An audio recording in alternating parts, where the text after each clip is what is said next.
We are all welcome back to Towers Take, brought to you by Marco's Pizza.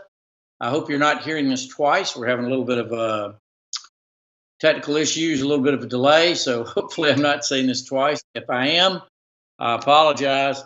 But hey, I'm glad to be with you. I'm glad that we are able to connect today for Towers Take, brought to you by Marco's Pizza, America's #1 pizza company, as everybody knows here. And once again, I'm able to tell you today that you can say hello to the delicious double play with Marco's Pizza. That means right now, as we speak, you can pick up the phone and call Marco's. They're all over the place and get you two medium, two topping pizzas for an everyday price of just $7.99 each. How awesome is that? Order yours today from marcos.com. I will once this broadcast is over.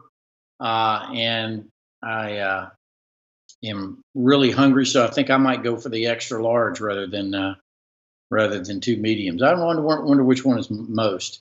Anyway, I'm happy to be coming to you live from Athens, Georgia. Lots going on. Of course, most of it's going on this week and the past couple of days in Destin at the SEC spring meetings. No, I'm not there. I didn't go. I've gone many, many times over the years. I actually missed the old days. Isn't that always the case? It seems. But when I started going to the SEC spring meetings in Destin, it was a very informal operation. You know, where you could just sit in the lobby, with I don't know, Houston Nutt or well, probably not Nick Saban, but various different coaches from the league, and you could really work on some long form stuff that you wanted to do for the fall or coming into the season. That's not exactly how it is anymore. Now it's much more of kind of like the SEC media days. Hello, Justin, Mike Anderson, Jackie Mullins, Jackie Mullins, who is in Destin. Jackie, are you attending the meetings, or you happen to be in Destin like you should be and enjoying the post Alberto weather? But that was one of the things I got. I enjoyed it back in the old days where you could really sit down and kind of get to know these coaches, and it turned into press conference after press conference and waiting between meetings and all that kind of stuff while there's a beautiful beach outside. Not my favorite assignment. So I wasn't down there, but lots of folks with the SEC country group were down there. And you can read their stuff online. Hello, Jeffrey. Hello, Willie Gray. Brian Deloach has joined. Chris Rayburn, Raymond Toribio, several people. So that all's going on, and there wasn't a lot of big news out of there. I think today the presidents and athletic directors and faculty athletics reps are meeting. Hello, Pat Odom, Richard Smith, coming in from Kingwood, Texas. Ding, ding, ding. That's your long one right now. Chapel Hill, North Carolina. Bulldog and Tar Heel country. Lee Griffin from Calhoun, Georgia, which is my family roots. My mother and father from there. A lot of people up in Calhoun, up there on I-75. You're not late, Danny. We were a little bit late getting started, so you really hadn't missed much. And we'll give you a full 30 minutes at least on here. There's lots to talk about. Like I said, I told you about the delicious double play with Marco's Pizza you can get right now. Marcos.com, medium two topping pizzas for $7.99 each. So you can jump on there and do that. But more pertinent right here in this area is the Athens Baseball Regional in the NCAA tournament, which gets set to start tomorrow. The Bulldogs did, in fact, land a national seed. They're number 8. They'll open against Campbell. The Campbell Camels. You got to love it when your opponent is called the Camels, the Fighting Camels, I think. No, I haven't met many camels that fight, but I have seen some that you don't want to get spit on or bitten by. anyway, the Campbells are pretty good by their own right. They're champions of the Big South Conference. Here's Chuck Harness also checking in from Calhoun. We got some Houston, Texas dogs. Donnie Patterson representing. Camden County checking in. So on and so on. Jason Dukes from Augusta. Hank Butler, Athens. Hey, you may be right next door. And Alan Verbonic is here from Valdosta. We always like to have Valdosta represented. And we have to say Zach Chambers is here from California. So you are here from all over, hundreds of you. Thank you for tuning in. Be sure to share a feed on your Facebook timeline. We'll get others to join us here before this thing is over. Like I was talking about baseball. The Bulldogs, 37-19, I think they are. Number 8 seed hosting the Campbell Camels I think they got a pretty decent draw in the regional. Duke and Troy are the other teams. Duke is the number 2 seed in the bracket, in the overall bracket. They were 40-15, or something like that, maybe 45-10. I may be experiencing some dyslexia with that, but anyway, Troy is a over 40 wins team as well. So it's like Scott Strickland said. Everybody's tough at this time of year. You can't count anybody out. And so Georgia will be trying to win the Athens Regional, which it's never lost. I was interested to find out this week. Whenever Georgia has hosted a regional, they have won and advanced. They've never lost an NCAA regional they have hosted. So get on over there and support them. It's a great venue if you've never been. It's worth the drive over to Athens if you're from out of town. If you're in town, you'll probably go anyway. But Foley Field has become quite the tough place for teams to play. I think they're 29-6 at home this year, something like that. They hadn't lost many, put it that way, at home. Got a really good team. There's a story on DogNation.com previewing that. I've written about it a couple times this week. There's Tower's take on that. And, of course, softball is tonight. And y'all be sure and tune into that. It's on one of the ESPN channels. I should have noted it here, but I didn't. So it's maybe the big ESPN. I think it may be on the big ESPN network, but either ESPN 1 or 2 or U will be carrying Georgia versus Florida. Number 7 Lady Dogs softball team of Lou Harris-Champer go rolling into the College World Series, 4th time they've made an appearance in the College World Series under their great coach, Lou Harris-Champer. Do we call her legendary coach at this point? I think we have to, because she started that program from nothing.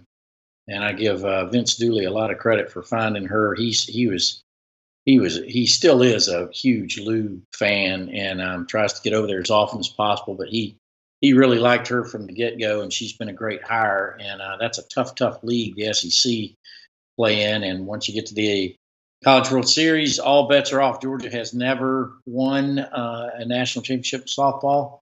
They'll be in the hunt. They're against number 2 Florida, which is 1-2, I believe. And Georgia took 2 of 3 from the Gators earlier this year. The Gators are the perennial powerhouse in the SEC as far as softball teams go. And they will be the first round opponent tonight at 7 o'clock. And it's double elimination, I do believe. Excuse me. Get a sip out of my handy college national championship Yeti mug. This was the one of the better media favors I've gotten at events that I've covered. It's water for those of you who like to ask. It's water, I promise. But then again, you'll never know. Football wise, let's talk football. That's what you want to talk about. Give me your questions. Thank you. Everybody's telling me it's ESPN2 now on the comments section, and keep the comments coming. I'm going to answer your questions. I'm going to get around to them here in a minute. I promise. That's what the plan is anyway. Jesse Lee Kinney, Sweater Man is here now. So Damian Cox, by the way, says Daniel Sweetshot Shirley. Hello, that Daniel Shirley is my editor.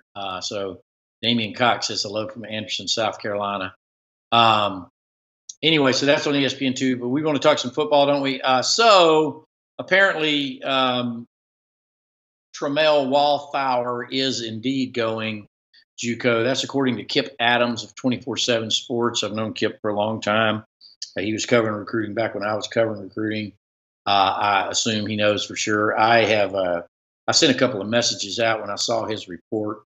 Have not gotten any calls back. The only thing that makes that a big surprise for me is just that I was down at Liberty County earlier this year, reporting for a Next Generation profile that I still plan on running.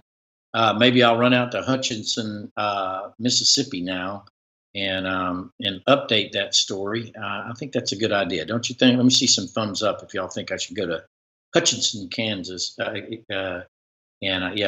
Mississippi, Hutchinson, Kansas, and visit young Mr. Wallflower. I met him in Liberty County earlier this year. Really thought a lot of the young man. There was already all that chatter about that he was going to quote unquote gray shirt, which you can't gray shirt if you've already signed, which he did in February, a letter of intent, a national letter of intent. But okay, everybody thinks I ought to go to Hutchinson, Kansas, so I will. I think he's going to be a good player for Georgia whenever he gets here. And I'm not sure what all the dynamics are there, but they were adamant. Tramel and his coach, Kirk Warner, who I've known since he was a tight end for the Bulldogs back in whenever, said that, he was coming in. He was coming in as a full qualifier. There might have been some tests or grades that he still needed to make for qualification. But Damian Cox asked the logical next question: will Kirby try and sign somewhere else? I'm not sure that he can. They're really, really tight. I wouldn't put it past him. I certainly, if there's somewhere you can go find a good defensive lineman at this point, I'm sure he'll try. But Georgia's really, really tight on scholarships at this moment. Though they could be. Kirby told me not too long back they were actually one under, so I guess they could do that. But we'll have to see. More people still joining us here. That's good news. We've got a while to go. Start getting your questions. Excuse me. I'm allergic to questions, apparently. Pardon me for sneezing. I don't know what you can do about it. I don't know what these television people do about this all the time. I guess they take some anti-sneezing medication before they go on the air. So that's what's going on with football. There's been a lot of chatter this week about the Auburn series. As it stands, basically talking to Greg McGarity and others, I don't see any way that they change this without having to shift the whole league or whatever. Joey Tucker's here, by the way. Still have your T-shirt, Joey Tucker. Good to know you're here. Thank you, Jesse. Just bless you, sweater man. There was so there wasn't a whole lot of, I don't think they're going to be able to change that Auburn series. And then, thank you, everybody. Tell me, bless me now. Brendan Mitchum, I'll get back to the Wallflower thing in a minute. I've already touched on that. But men's hoops got a signee today. The final scholarship Georgia had to give goes to Ignas Sargiunas. Or Sargiunas, I don't know how to pronounce it. He's from Lithuania. He's 6'5". He's a combo guard, and I know the hope is that he can rain some threes. I wouldn't imagine that he can't. I'm sure that's why Crean, excuse me, not Kane. Why Crean signed him. Tom Crean signed him, a late signee in the period. Those European types can be really, really good or not so hot. We'll have to see. But apparently he's got some range, and that's what Georgia needs. Georgia just needs a bomber. Georgia just needs somebody who can sit out there and make you pay if you leave them open. And it would have been good to have somebody last year with Deontay Mayton in that regard, and they just didn't. Yeah, Parker Price talking about there could possibly be some graduate transfers that could come in. I guess so. You already have Jay Hayes coming in from Notre Dame. Chad Buchanan wants to know where are we at with quarterback number three? And you just have the existing walk-ons that you had before, um, and I'm sure all those guys are good in their own right. They were all probably great in high school. Losing Stetson Bennett was a tough blow. I don't know, blow is probably too strong. I mean, we get people on here to kind of make fun of it. Uh, how often you play a third string quarterback? But you'd be surprised how often a third string quarterback does come into play. But it's most important really in camp and practice. You can't have your two quarterbacks throwing every ball. And it's fine to have walk-ons throwing the other ball, but those players need to be very, very good. And what you had in a guy like Stetson Bennett was not only somebody who could prepare your number one defense to the degree that you like to see him be prepared, but also who could come in there and deliver a pass, on target and on time to your receivers. There's a lot that goes into it. There's a reason virtually every NFL team, I don't think there's an NFL team that doesn't carry three quarterbacks on their 58-man roster. There's been many times in history, well, not many, but I think it was 1977. Georgia went through five quarterbacks in one season. I remember when Mike Bobo was here and they had Hines Ward. They went through a bunch of quarterbacks. Obviously, when Jim Donnan brought in Quincy Carter, Georgia had a mass exodus of quarterbacks. You can't have enough talent at that position. It's important, and Stetson Bennett is a tough loss, but who can blame Stetson Bennett? He left for all the right reasons. Georgia supposedly offered him a scholarship. I interpreted some doubt in Stetson Bennett's comments in a great story that Jeff Sentell did, talking to Stetson and his family about that situation. Kid just wants to play. He came to Georgia as a walk-on, a guy that grew up being a Georgia fan, and always wanted to go to Georgia, going to Georgia games since he was three. Both his parents are UGA grads, and all that kind of stuff. Thank you, Adrian G. But he got here and then realized he could compete. Mel Tucker called him a beast. The way he competed, ran around, was tough to bring down, very elusive, and actually throws a good hard ball. And if you look at him, he's listed at 6 foot 172. Here he may be 180 pounds now. He's probably accurately 5'11", but there's been a lot of guys like Baker Mayfield and Johnny Manziel, and really a lot more than that, who have succeeded at a very high level in college at that particular size. Jeb Bradbury's here, y'all. Used to be Ray Goff's right-hand man back in the day. Now he's selling real estate for 5 Market Realty. How about that, Jeb? Free plug. You can send a bottle of wine my way, right? Or better yet, go order you a Marco's pizza. Because Jeb, right now, you can go online and say hello to a delicious double play with Marco's Pizza. You can get 2 medium, 2 topping pizzas for just $7.99 a piece. That's an everyday low price, and go do it. Though I'm seeing here, so this is what this is what I've been told to read off, but I'm seeing in the graphic down here that they're saying $6.99 each. So could be some controversy there, guys. I would print out that right away and send it over to Marco's and save you an extra buck. Jack Sapp says he loves Marco's Pizza, and I do too, especially that meaty pizza of theirs. Really good. Getting a few questions here about the wide receivers. Again, I've been the minority in this. I do believe that Georgia's wide receiver core is going to be just fine. I think they're actually going to be pretty good. I think their front line is better than average in the SEC. I'd put them in the top third when you talk about Godwin, Hardman, and Riley Ridley. I really like what I've seen from guys like J.J. Holloman and And boy, especially I thought Akil Crumpton had a very good spring camp.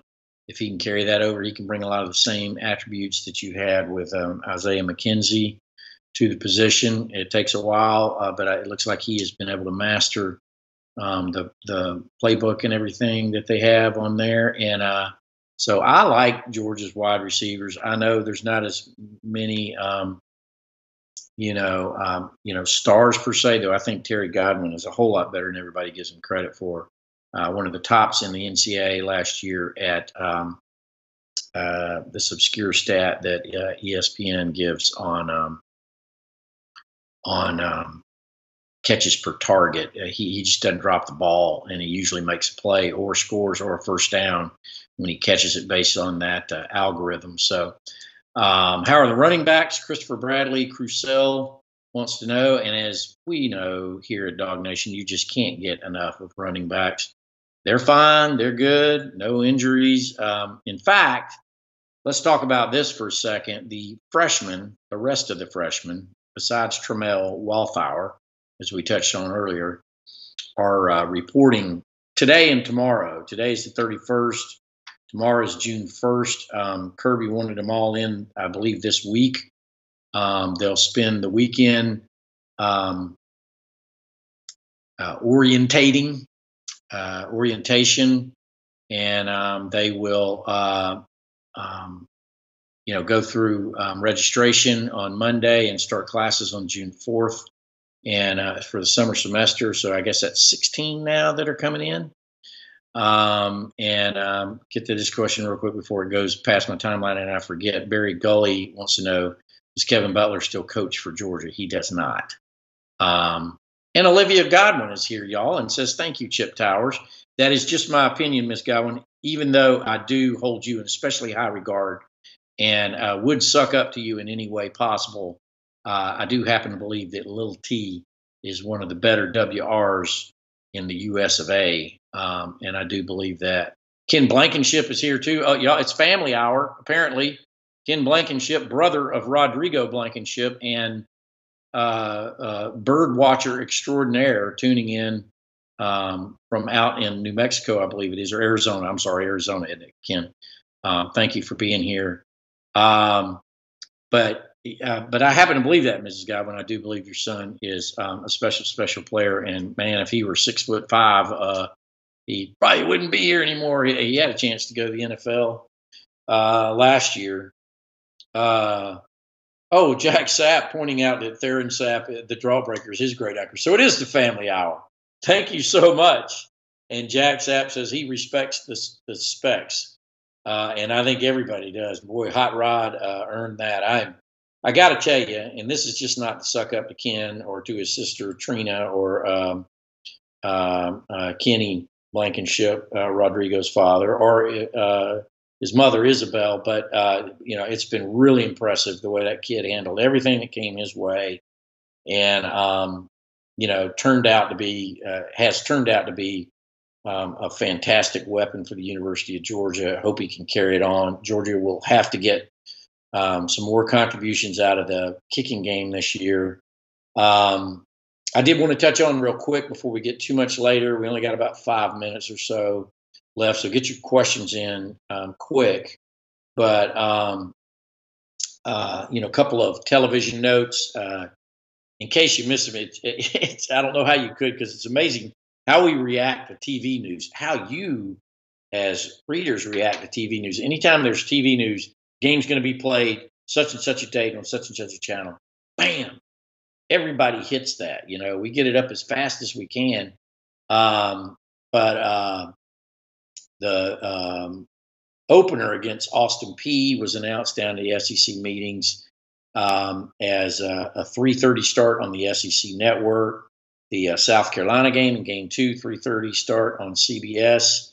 And the Middle Tennessee State game as a 7:15 start on the SEC network. So Georgia getting 3 primetime slots right out of the gate on television, and that's should come as no surprise, considering more than 100 million people watched Georgia play football on television last year.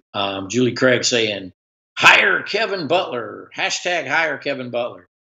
So Georgia ended up hiring Scott Fountain as their 10th assistant.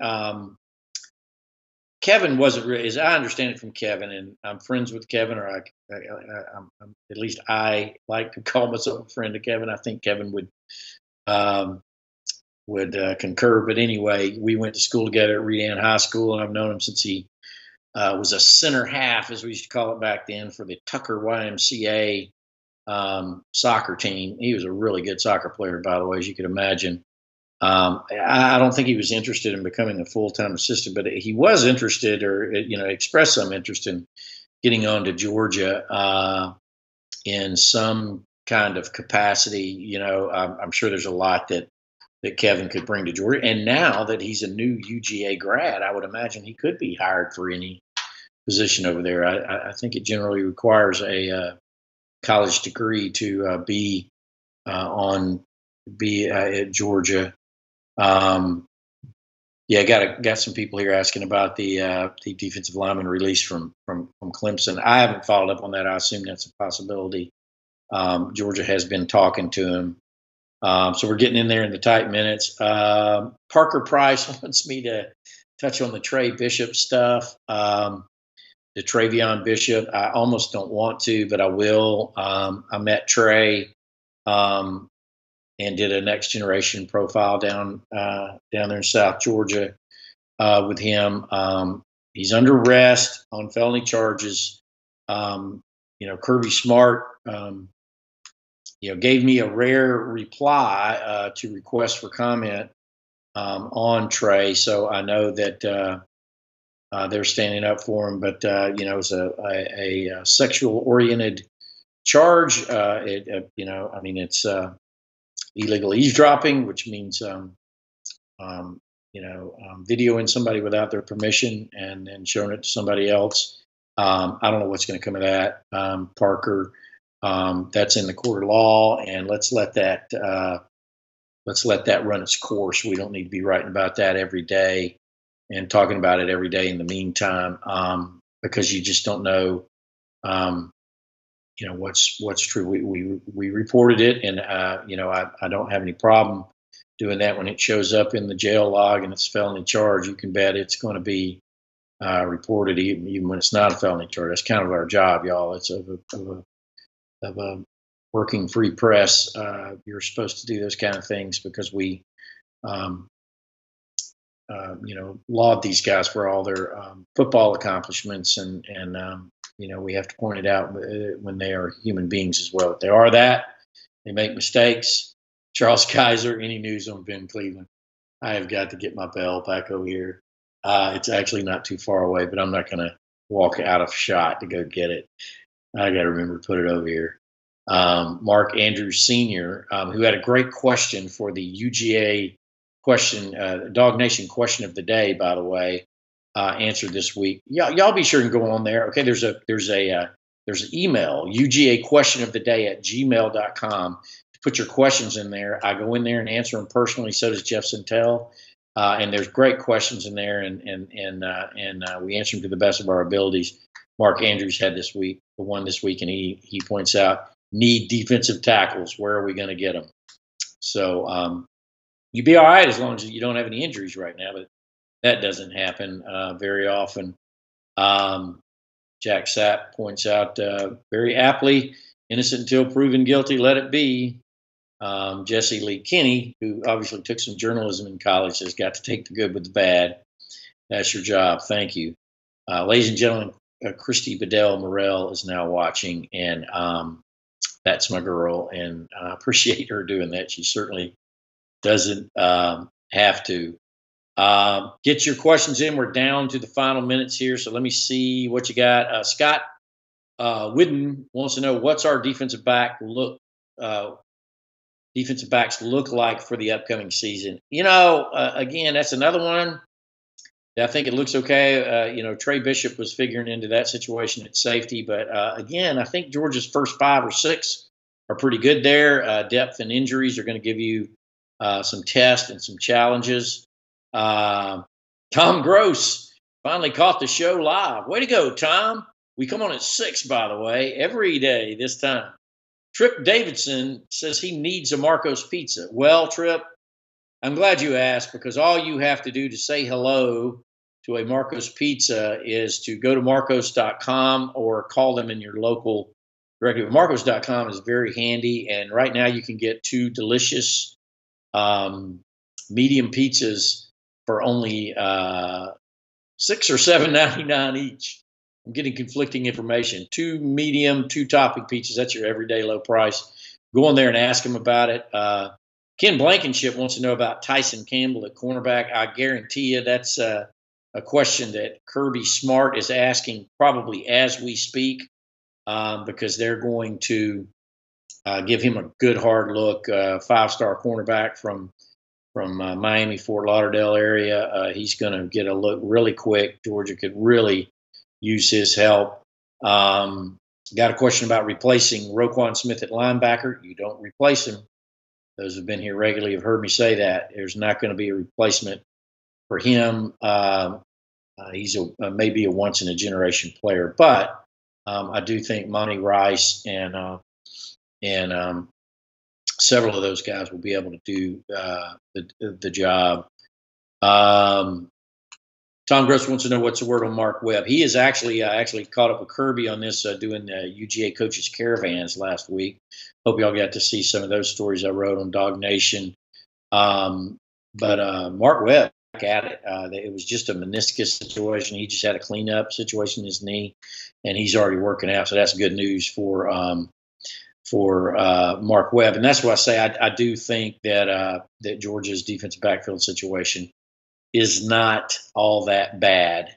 I like it a lot. Ken Blankenship is just all capping just all kinds of good defensive players. Ledbetter, he says, with 4 exclamation points. Baker, he says, referring to DeAndre Baker, 2 exclamation points. Those are exceptional players. I would say DeAndre Baker and Jonathan Ledbetter are both all conference candidates. We'll see if something develops at linebacker, but I would certainly think outside linebacker, you got a chance for some all-conference players there, and DeAndre Walker and certainly the young man. And Trip Davidson asked about Natrez. There's our weekly question for Natrez. Natrez is on the team. We don't know when we'll see him or if he's going to be subjected to any other suspended days, but he is definitely with the team. And Brad Colbreth asked the resident tight ends question: will we see them in the passing game more this year? I do think so. I think there's just an osmosis effect when you have your offensive coordinator and play caller as your position coach, as the tight ends will, and Jim Chaney. Charles Kaiser wants to know how Sawyer is looking. He's looking big. He's looking wide. And I obviously haven't seen him for a while, but he will be reporting with the rest of the freshmen today, tomorrow, over the weekend. They essentially just have to be, moved here by Monday morning. And I understand most of them are coming in tomorrow. I think it is certainly today. No, Jimmy Durham, you obviously missed the early part. Butler is not going to be part of the kicking game in 2018. He's taken his degree and moved on, but he may work for Georgia in some capacity someday. Yes, Ken, I saw your question about Nauta, Warner, and Ford. And don't forget about Jackson Harris. He had a really good catch in the spring game. I think they'll target those. I think Georgia's going to throw the ball more, period. In 2018, I think they're going to cut Jake from loose. That's what he did in high school, let him throw the ball a lot more, and even with DeAndre Swift out of the backfield. So that's that. Donald Wilson. Oh, there it is. We almost got out of here without a question on Justin Fields. Will Kirby give Justin Fields playing time? Donald Wilson wants to know. I think he has to now. I mean, when Stetson Bennett was here, I was not 100% sure if in the first couple of games, Jake Fromm tweaked an ankle or, got, concussion or something against South Carolina. I wasn't 100% sure if it would be Fields or Stetson Bennett in first, but right now it would, without question, have to be Justin Fields. Mike Mizell wants to know how Nate McBride is doing. He's doing pretty good, as far as I know. He doesn't get talked about as much as Monty Rice does, but he's competing at that same will position, the will or weak side inside linebacker position that Roquan Smith played, and he's going to be on the field a lot. I see him on the field a lot, and in special teams at the very least. And if you're competing on special teams, you're not far from competing on the field the way Georgia runs its show. So Matthew Goodwin says, "I hope the quarterback coaching change works well." That's not a small thing. I mean, things did go, complaints aside, with Jim Chaney, things did go pretty well last year with Jim Chaney coaching the quarterbacks. Now James Coley's doing. Kirby, as you'd expect, has said that he likes it. He likes what James Coley's bringing to that position, in that position room, and as co-offensive coordinator. Jeff Ingram, James Jones, I'll get to your question on D'Angelo Gibbs next, and then we'll have to wrap it up. I